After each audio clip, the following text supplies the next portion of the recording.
Did you know that Americans reportedly consume 2.8 billion pounds of chocolate each year? Have you ever heard that chocolate, especially dark chocolate, can be good for your health? Have you ever wondered, can that be true? In this episode, we will discuss chocolate, its history, different types, nutrient composition, and possible health benefits. Join us. I'm Professor Megan. I'm Professor Susan, and we're your nutrition profs. We are registered dietitians and college professors who have taught more than 10,000 students about health and nutrition. We have answered a lot of questions about nutrition over the years. Some questions we get asked every year, and some are rarely asked, but very interesting. We are here to share our answers to these common and uncommon nutrition questions with you. So bring your curiosity and let's get started. Welcome to our class.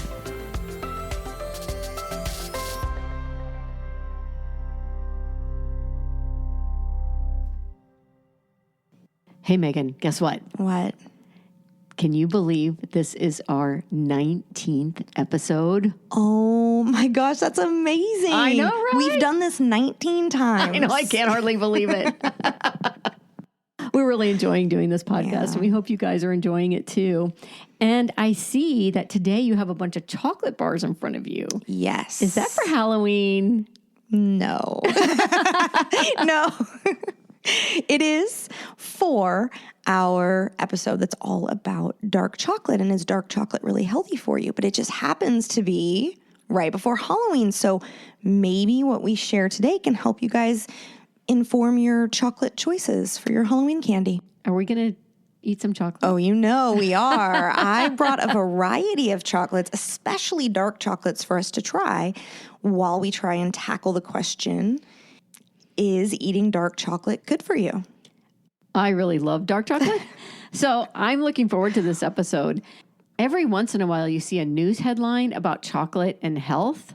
Headlines like, good news, chocolate has some scientifically proven health benefits.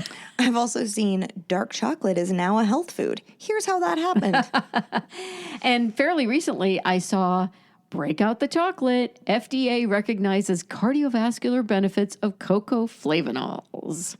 I'm very curious about what the science actually says about it. And I really, really hope it's true that dark chocolate is a health food. Me too. But before we get into health claims, let's take a step back and discuss what chocolate is and how it became so popular. Chocolate has such an interesting history. So let's start with some chocolate terminology. The words cacao, C-A-C-A-O, and cocoa, C-O-C-O-A. I've heard them used interchangeably, but are they the same thing? Sort of. The terms actually describe pre- and post-processing of the cacao seed. Cacao refers to the raw, unrefined bean or seed of the Theobroma cacao tree that is native to Central and South America.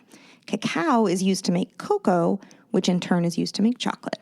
Ah, the Theobroma cacao tree is a tall evergreen tree, and it takes 4 to 5 years for a tree to produce fruit. Be patient. That's a long time. Yeah, that's a long time to wait for chocolate. Yeah. It's part of the Malvaceae or mallow family, which includes other plants like cotton and okra. It's really, really strange to think that chocolate grows on trees. I know, I never would have thought that. I never would have thought that before this episode.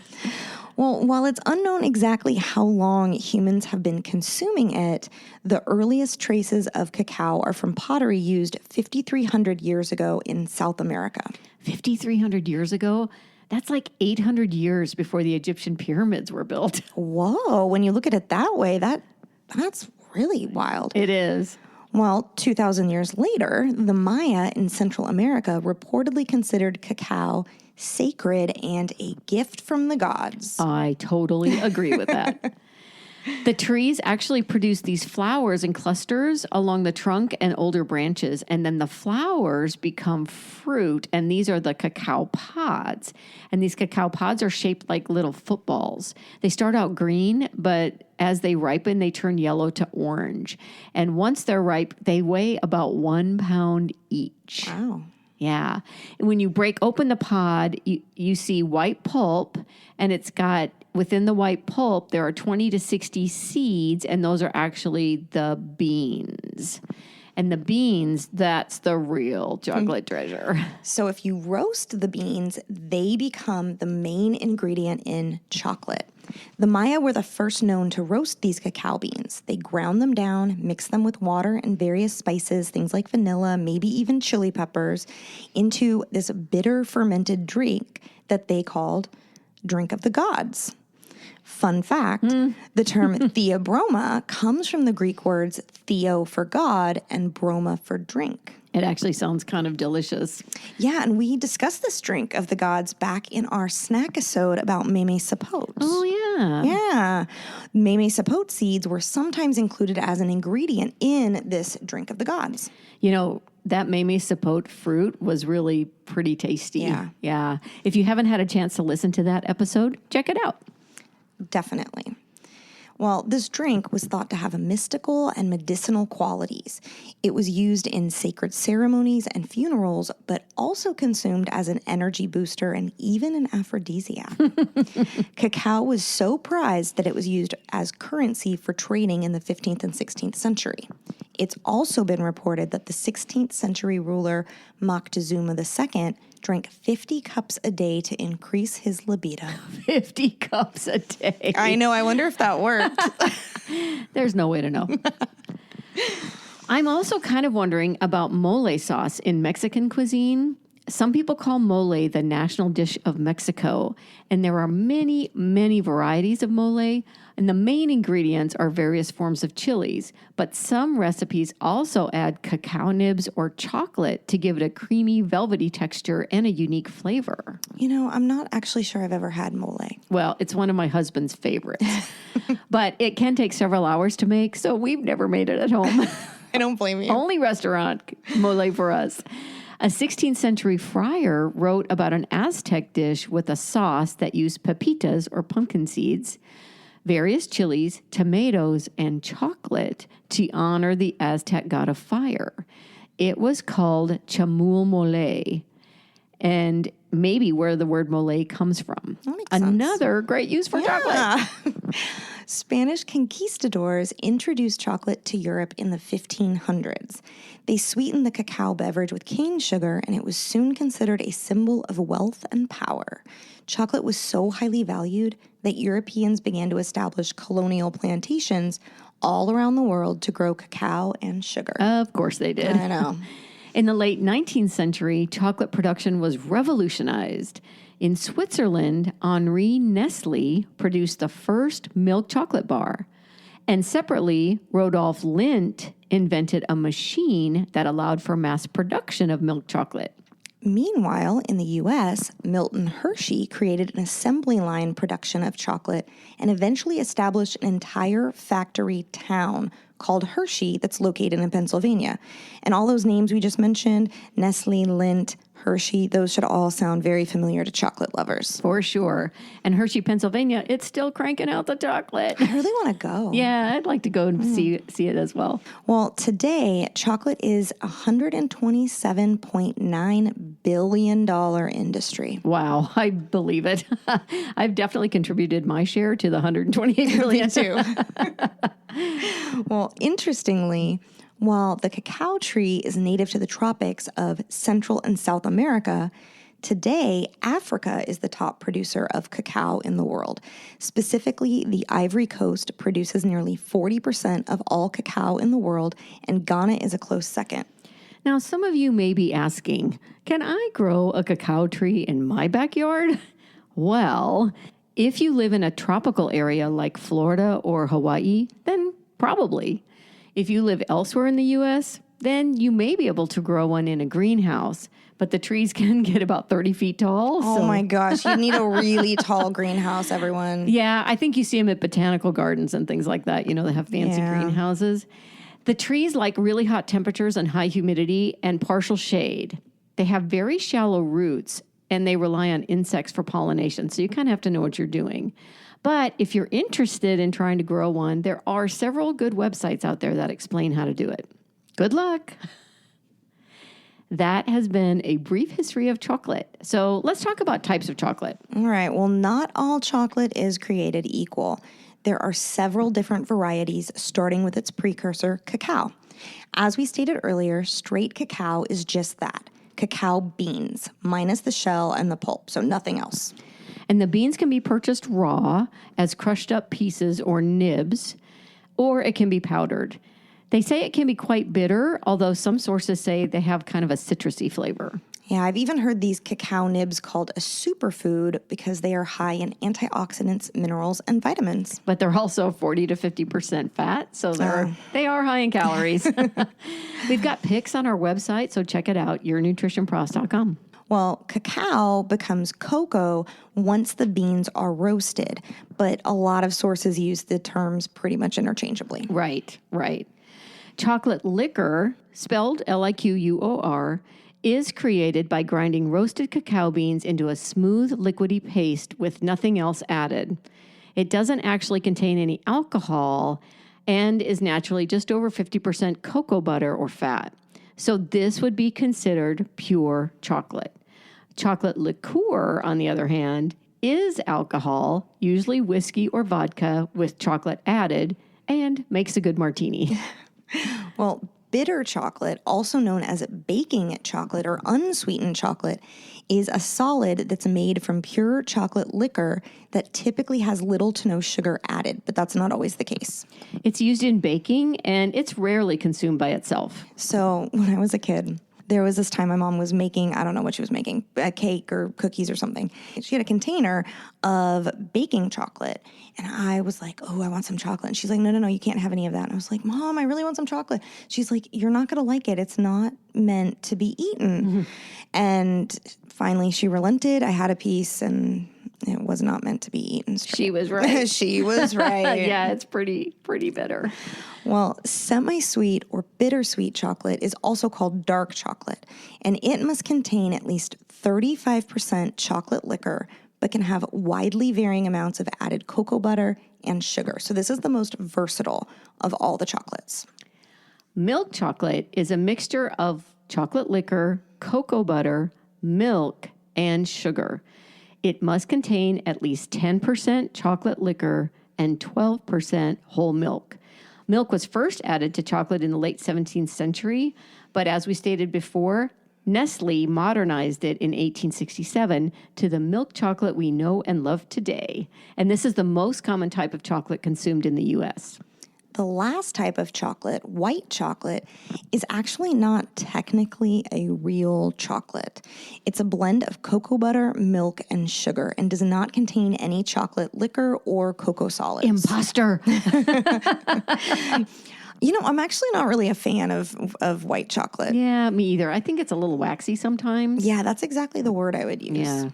So if we're going to summarize this up, from most pure to least, we would have cacao nibs, chocolate liquor made from roasted cacao nibs, bitter baking or unsweetened chocolate, semi-sweet, bittersweet, or dark chocolate, milk chocolate, and white chocolate, which really isn't chocolate at all. Do I have that right? Right. It's complicated, isn't it? It is complicated, like a lot of things we talk about on this podcast. All right. Well, we went out and got some chocolate bars. We have 5 different varieties that we are going to share with you. Well, share with each other and share with each other and tell you about it. And we're going to start with milk chocolate. Okay. So we have one that's called Divine Milk Chocolate, and it is 20% cocoa, and it describes 26% cocoa, and it says it's seriously smooth milk chocolate. Let's try it. Well, let's see if that's true. Perfect square. All right, here we go. It's pretty good. It really is. It's melting in my mouth. Mm-hmm. Tastes like milk chocolate. It's really good. It is seriously smooth. Mm-hmm. That was pretty good. I agree. For milk chocolate, it tastes a little bit better, I think, than maybe a Hershey's bar. I agree. But it may be, too, that it's just because I know it's more expensive. And so I think it's going to taste better. That could be. In a blind taste test, I might not be able to tell the difference. Okay. All right. Well, next up, we have Ghirardelli Bittersweet Chocolate Chips. And these are 60% cacao or dark chocolate. So here we go. Not melting as easily. Definitely not. You have to chew these. But I love them. These are my favorite chocolate I've chips. had these before. We've definitely had these before. These are amazing. But it is a lot less sweet than the milk chocolate. It is, but I wouldn't say it's bitter. No, I wouldn't either. Okay. And I will say I've used these for baking a lot, and they melt beautifully. Me too. Yeah, me too. Okay, so the third kind we have is called Tony's Chocolonely 70% dark chocolate. So this is a really kind of a thick bar. Yeah, it is. Oh my gosh. Teamwork. Wow. Okay, that was kind of hard to break. Okay. Thank you. Oh, that's a big piece. Oh, look, they're like little, they're cute. They look like, I can't even break it. You can do it. There we go. Look at you. All right, so this is 70%. Okay. It's pretty thick, the bar. It is. It's probably half-inch thick. It's also good. It's very good. It's not as bitter as I was expecting. It's a little bit more bitter than the Ghirardelli, but I mean, bitter might not even be the right word. Yeah, it tastes slightly different. It's good, though. I would definitely eat it again, and I bet it melts beautifully. And it was a big, thick chocolate bar. All right. Okay. All right. That is the 70% dark chocolate. Now we have, this is called Organic Theo 85% Pure Dark. And it's darker in color. They're tending to get darker in color as we go. They are. Okay. Oh my gosh, those are big. All right. Whoops, we dropped one. I'm really glad our mascot Sheldon isn't in here. That's right. We'd be scrambling. Oh my goodness. Okay, so this is the 85% Pure Dark. It's definitely more bitter, Agreed. but I like it. Not as sweet. I like it. On the label, it says, it's called dark chocolate, but it can brighten anyone's day. All right. It was good. I think it would be, like, I don't think I could eat this whole chocolate bar. No, I could not. It would be a little bit at a time. And I could probably eat the first 3 versions. I could eat a whole bunch in one sitting. Agreed. All right. Agreed. All right. So our last bar that we have to try is Endangered Species, and it's 88% dark chocolate. That's dark. It's very dark. All right. You're the expert. I'm the expert at breaking these. Oh, it has a little animal on it. Oh. Elephants. I was about to say, is that an elephant? I think it is. All right. So 88%. 88%. Here goes. You know, if I didn't know it was chocolate, I'm not sure that. I mean, it has the texture of chocolate. But it's not sweet. It's not sweet at all. But you know, my first thought when I had it in my mouth was like, it's not very bitter. The bitterness sort of comes on. That's true. It does sort of develop. Yeah, my first thought was like, the oh, this end. doesn't seem like it's very bitter. But yeah, I think compared to the others, it definitely is more bitter. So the bitterness increased as we went from the 26% to the 88%. Although the first 3, the 26%, the 60%, and the 70%, I didn't think really were bitter at all. Not at all. But this 88% definitely has a little bitter note on the back end. Yeah. For I mean, sure. I would definitely eat some again, though. Well, yeah, we're not going to let this go to waste. We're going to eat all of this. But yeah, you can. This is the first time I've ever done a taste test like this. Yeah, with, me too. You know, sitting all at once and trying different chocolates. And I mean, we should do this regularly. this might be a weekly thing. I mean, you should have seen. I went to Central Market and just so much chocolate. Yeah, it's hard to choose. There are so many. Well, it was, and I made sure to just get the solid chocolates. I didn't get any of like the with almond and sea salt and you know, all the other delicious. Yeah, kinds. none of these have any additives. Yeah. They're just straight up chocolate. Delicious. Okay, well, so let's get back to our question. Does chocolate have any health benefits? Maybe.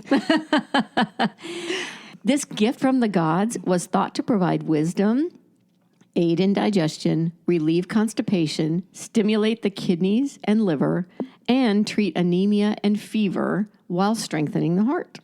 And don't forget, increased libido. I don't know. Is that really a health benefit? I mean, it depends on your own definition of health. True. But, yeah. That's true. So, Megan, does chocolate really have any scientifically proven health benefits? Perhaps. So today, off the coast of Panama, the Kuna Indians consume approximately 30 ounces of cocoa beverage daily, and they have an extremely low prevalence of hypertension, type 2 diabetes, heart attacks, stroke, and cancer compared to mainland Panamanians. That sounds pretty good. Yeah, but that's not to say that cocoa is the sole cause. Even though their cocoa consumption is 10 times greater than their mainland peers, the islanders also consume twice as much fruit and 4 times as much fish. That's really why looking at population studies can get so complicated. There are so many variables to consider that it's really, really difficult to pinpoint what is actually providing any sort of benefit. It could be the chocolate, could be the fruit, could be the fish, could be something they didn't measure. Yeah, all 3. Yeah. Is that the only health benefit information we have? Oh, no. But let's talk about some of the nutrients specifically that could provide health benefits. First, there's fiber. Cacao nibs are actually quite high in fiber. Of course, with most foods, with increased processing, there is a loss of beneficial nutrients. So if you look at our 85% dark chocolate bar, that's the Theo bar, it has 4 grams of fiber per serving. But if you look at the milk chocolate, it has 0 grams of fiber per serving. Yeah, that's a pretty big difference. So that sounds pretty good for the really dark chocolate, the 85%. But for milk chocolate, 0, not so great.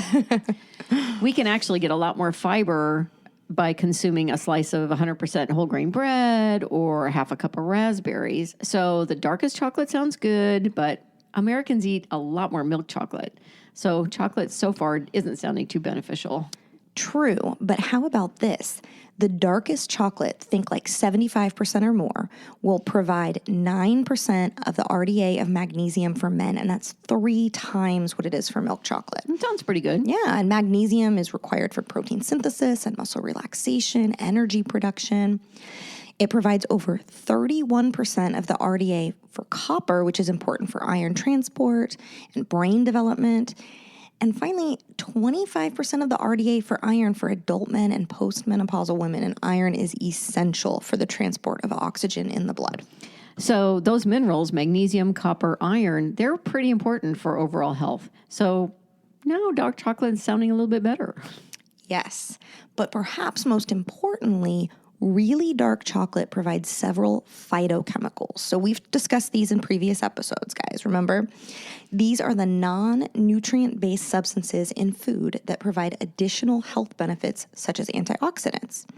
Really dark chocolate contains more of these phytochemicals than many other foods, including apples, cranberry juice, red wine, and black tea. Oh, well, okay, now it's sounding kind of like a health food. I'm, yay, excited.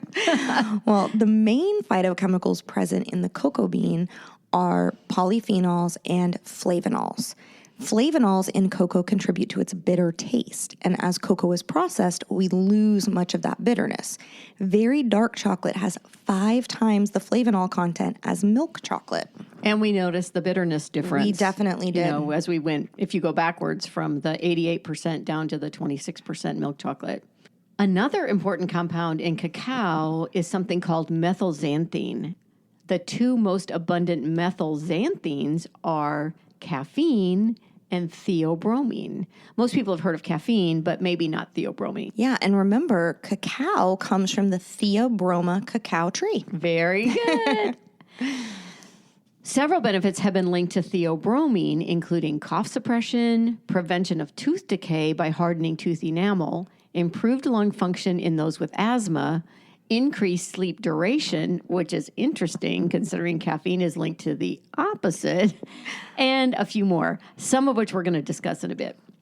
Interestingly and importantly, it's the theobromine in chocolate that makes it toxic to dogs. They cannot readily metabolize it, so keep the chocolate for yourself and away from your pups. Especially if you're a dark chocolate eater. Yes. Yeah. So cacao, chocolate liquor, and chocolate that is 70 to 85% dark chocolate is sounding pretty darn good. But milk chocolate, in terms of health benefits, not so much, right? Right. Most of the health benefits seem to come from the antioxidants that are found in the really dark chocolates. Remember, as chocolate is processed, these nutrients get lost. Right. The flavonols and polyphenols in dark chocolate have been linked to a reduction in oxidative stress that can lead to improved immune function. So this could lead to a reduction in cancer. Sounding good. Yes, flavonols are also linked to a reduction in inflammation in the brain. MRIs have shown increased blood flow to the brain following the consumption of high flavonol cocoa. And increased blood flow to our gray matter may improve nervous cell growth and potentially protect against some forms of dementia and even stroke. Polyphenols have been linked to a reduction in heart disease, maybe by inhibiting platelet formation that's linked to blood clotting. Several long-term large studies have looked at the relationship between chocolate consumption and heart disease. And here's what they found. Consumption of about 100 grams of dark chocolate, either daily or weekly, depending on the study, was associated with reduced risk of stroke, heart failure, heart attack, and other forms of cardiovascular disease. And to give a little perspective, a Hershey's Kiss is about 5 grams, and a typical dark chocolate candy bar is about 45 grams. So to get to the 100 grams a day, I'd need to eat 20 Hershey's Kisses or 2 normal-sized candy bars? Yes. I think I can do that. Well, I actually like to keep a dark chocolate bar or even dark chocolate chips in my freezer and then just like sneak a square or a few chips every day. That's a really good idea. I think I would find it difficult, though, to limit myself if I knew it was in my freezer to just, a few chips here and there. But given all this information about the link between heart disease and the polyphenols, the Barry Callebaut group out of Switzerland, which is the world's leading manufacturer of high-quality chocolate and cocoa, proposed that the FDA allow for the use of a health claim on high flavonol cocoa powder. And just a few months ago, in February of 2023, the FDA agreed, as long as several factors were met. Aha, another reason to love Swiss chocolate.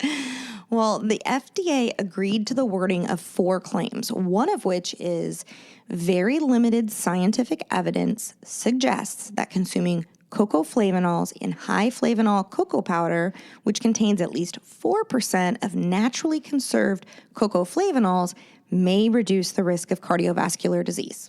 Wow, that's a real mouthful. And how are you going to fit that on a little label? I have no idea. The print's going to have to be teeny, teeny, tiny. Or they have this slightly shorter. Cocoa flavonols in high flavonol cocoa powder may reduce the risk of cardiovascular disease. The FDA has concluded that there is very limited scientific evidence for this claim. You got to love claims like that. It might reduce the risk of cardiovascular disease, but there's very limited scientific evidence. And the claim only applies specifically to cocoa flavonols in high flavonol cocoa powder and foods that contain this cocoa powder. It does not apply to regular old cocoa powder that you might see in the store, or foods that contain regular cocoa powder, or any other chocolate food products. So we're not really going to start seeing this health claim on our Snickers or Hershey bars anytime soon. No. But back in 2013, the European Union approved the use of the following claim. Daily intake of 200 milligrams of cocoa flavonols can maintain elasticity of blood vessels. I searched the web to find products with this health claim. Really, I did. I wanted to get some for us to try. That's right. But I think it's only being used on the Chovita chocolate bar, which uses Barry Callebaut's specially processed high flavonol Acticoa chocolate. And I was unable to find any that we could purchase. So if any of you out there know where we can get this, let us know. Right. I would like to try it too, to see what's so fancy about it. Yeah. Some small studies have also linked dark chocolate consumption, or at least the components found in dark chocolate, to things like improved fetal growth and development, improved oxygen availability during fitness training, improved skin elasticity, lowered cholesterol levels, and even improved glucose metabolism. Of course, like we say a lot on the show, more research is definitely needed. And I, for one, would like to volunteer to participate. Any research study where I can eat dark chocolate and further scientific discovery is totally for me. Same. Well, finally, I think perhaps the most obvious benefit of chocolate is improved mood. What do you think? I agree. And there might be some evidence to prove it. A large survey of more than 13,000 U.S. adults found that those who had consumed dark chocolate in the prior 24 hours were 70% less likely to report depression compared to those who consumed no chocolate at all. This was not found in those who consumed milk chocolate. Of course, this doesn't prove that it was the dark chocolate that was directly responsible for this, but it is interesting. It is. And a meta-analysis of 9 studies found that cocoa-rich products significantly improved depression and anxiety symptoms. And it also made happier people feel happier and less happy people feel at least a little bit more happy. So that's good news. But these studies, again, were short-term, small sample size. Right. So chocolate definitely makes me happy, but we'll see, right, about everyone else. So we've covered the potential benefits of consuming chocolate. Are there any risks besides, of course, increased calories? Well, it's interesting. There does not seem to be much research depicting negative health issues associated with chocolate, at least not when you compare to the huge amount of research on all the proven and suspected benefits of chocolate. But there is some evidence that the theobromine in chocolate may contribute to acid reflux, and it's also been linked to constipation issues, especially those with constipation-dominant irritable bowel syndrome. And dark chocolate is also a suspected trigger for migraines as well as acne. But very few studies have evaluated these claims, and the ones that have again been quite small. So more research is needed. Always more research. Another potential concern associated with chocolate is the possibility of contamination with heavy metals. In 2022, Consumer Reports found that 23 of 28 dark chocolate bars had varying levels of cadmium and or lead. In fact, when compared to more than 300 other foods, dark chocolate had the third highest concentration of both cadmium and lead. Sunflower seeds and baking and cocoa powder also had high levels of these compounds. And these findings are concerning, but both cadmium and lead are natural elements, and it's impossible to avoid them completely. Yeah. For example, lead and cadmium have also been found in varying amounts in sweet potatoes, spinach, and carrots. Overall, their levels have also increased in the air, soil, and water as manufacturing and transportation have increased globally. So how much chocolate can I eat before it becomes problematic? Well, it really depends on the brand of the chocolate because, again, they have those varying levels. So if you typically eat an ounce or more of dark chocolate regularly, it may be beneficial to identify brands or sources that have lower levels. We've included a link to the Consumer Reports article that provides an overview of their findings and the 5 bars that they found to have the lowest levels. 2 of the chocolates we've eaten today actually have fairly high levels of lead, cadmium, or both. And that's the Tony's 70% dark chocolate and the organic Theo 85% dark chocolate. Be particularly cautious if you're pregnant or breastfeeding or if you're feeding young children dark chocolate.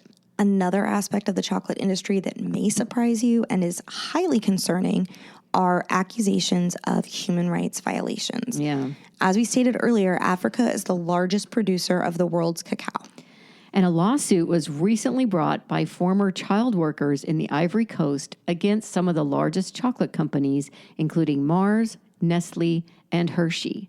Despite the companies not owning the cacao farms, the plaintiffs allege that they knowingly profited from the use of child labor. The plaintiffs report that they were essentially trafficked and enslaved with no pay and forced to work in dangerous conditions, including using pesticides and herbicides without protective clothing and subjected to injury from common machete accidents. That is terrible. Yeah, it is. Well, recently, the U.S. Supreme Court found that the connection between these companies and the damages that are being described are too tenuous. So while these companies may potentially still be held accountable, the evidence required to prove these allegations is really extremely high. So it basically got thrown out. Yeah. We did find a website, slavefreechocolate.org, that provides a list of more than 140 ethically sourced chocolate companies all over the world. And we'll put a link on our website so you can check it out. 4 of the chocolates we have today are slave-free. Right. And that's the Divine milk chocolate, the Tony's 70% chocolate, the organic 85% chocolate, and the endangered species 88% dark chocolate. So it really just leaves out the Ghirardelli. Yeah. And some chocolates are fair trade, which means it's made with cacao beans from farmers who are paid a fair price for their crop instead of the low price set by the market. Fair trade standards also ban forced labor and child labor and encourage environmentally sustainable farming practices. All of the chocolates we tried today describe themselves as fair trade. All right, well, let's bottom line it. Okay, bottom line. Yes, there may be some minor benefits to consuming dark chocolate, but these benefits are primarily due to its phytochemical content. Phytochemicals can also be found in a variety of fruits and vegetables, so you don't have to get them from chocolate. And if you're looking for health benefits from your chocolate, remember, the darker the chocolate, the more phytochemicals. So the darker, the better. The more the chocolate is processed, the greater the loss of these antioxidants, and typically the more saturated fat and added sugar. And we all know consuming an excess of these can have negative health effects. But dark chocolate in moderate amounts may be beneficial in several ways. However, you have to consume the high flavanol options. Yes. You should also consider heavy metal load. And remember, your nutrition profs always say nearly all food should be enjoyed in moderation. And be sure to check out the companies that are ethically sourcing chocolate when you're buying your Halloween candy. There are actually a lot more than you might think. Thanks for joining us today. We hope you learned a little something about chocolate. We are so grateful to all of you listeners. We love hearing from you. Please make sure to rate and review the podcast and tell your friends about it. Join us next time for a snack-isode all about the spike-covered fruit rambutan. Happy Halloween. Class dismissed.